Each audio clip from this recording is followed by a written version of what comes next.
Can you give us your name and spell it out, Senator? I'm John Boozman, United States Senator from Arkansas, Johnboozman. It's always a test. They're wondering if I really know who I am. Yeah. I wish all the questions were that easy. So just tell us why you this tour of these 3 counties today. Well, we're really out and about visiting with people, visiting with businesses, hospitals, all kinds of different entities, really trying to evaluate how the effect of inflation, supply chain, and it's jobs, jobs, jobs. If you don't have a job, if you can't take care of your family, can't make a living wage, everything else is pretty unimportant. Yeah. I know for our area, I-49 is a big issue.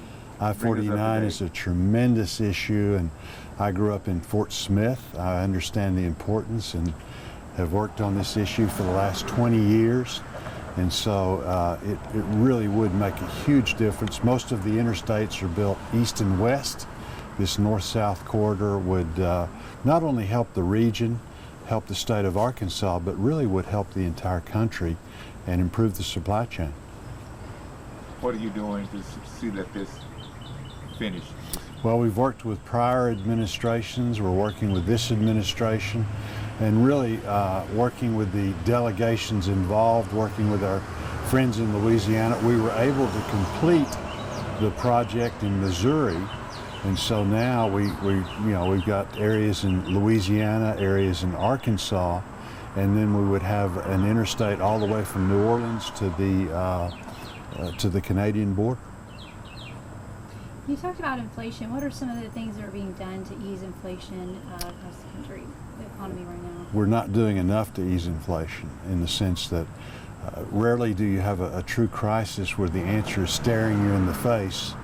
We need to do a much better job of using the energy resources that we're blessed with.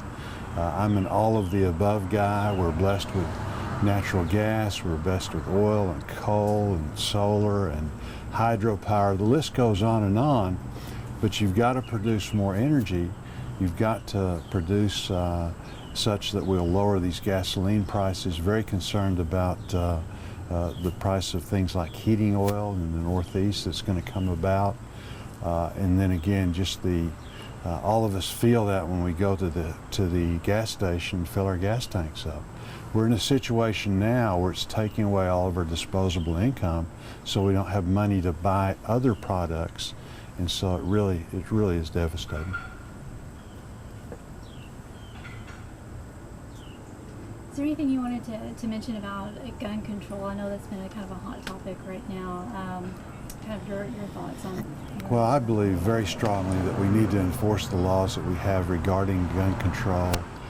The other issue is many of these individuals, in fact, I think the common denominator of all of them is they plan these things out, for months. They're very meticulous. They leave all kinds of warnings. In fact, most of them blatantly say they're going to do this. So we really need to tighten up the mental health. And if somebody makes threats like those, then they need to be prosecuted and tried for those kind of things. So there's lots of things that we can do that I think really would make a difference. Regarding schools, we certainly need to harden the schools, and I know the state of Arkansas, the federal government is doing a lot in that regard. Gotcha. Regarding economic development, what can Texarkana use to grow further? Well, Texarkana in the area is doing well. We're very concerned about helping with things like Red River, the various manufacturing plants here. And again, a lot of that goes back to the economy, what we can do to spur it. And so that's what we're here to do, is to visit with the leaders in the economic areas, to ask them, what they think. It's great for people to ponder in Washington, but there's no substitute for being here, talking to the local leadership of the area and asking them, what can we do from a federal standpoint? How can we coordinate with the state and local government to push things forward?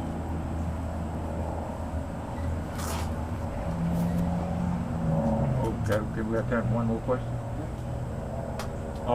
Any comments about the January 6th hearings? Well, you know, the January 6th hearings have been going on for the last several weeks. Hopefully they'll wrap up soon. And I think that, you know, it's a situation where people are going to have to watch that and make a decision for themselves. Right now, we're really trying to concentrate on the areas, as I said, you know, trying to get the country moving again.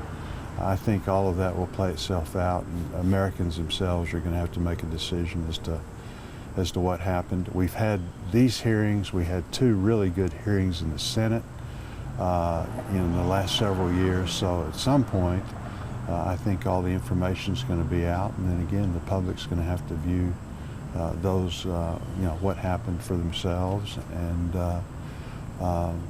go forward. Thank you, sir. Thank you, guys.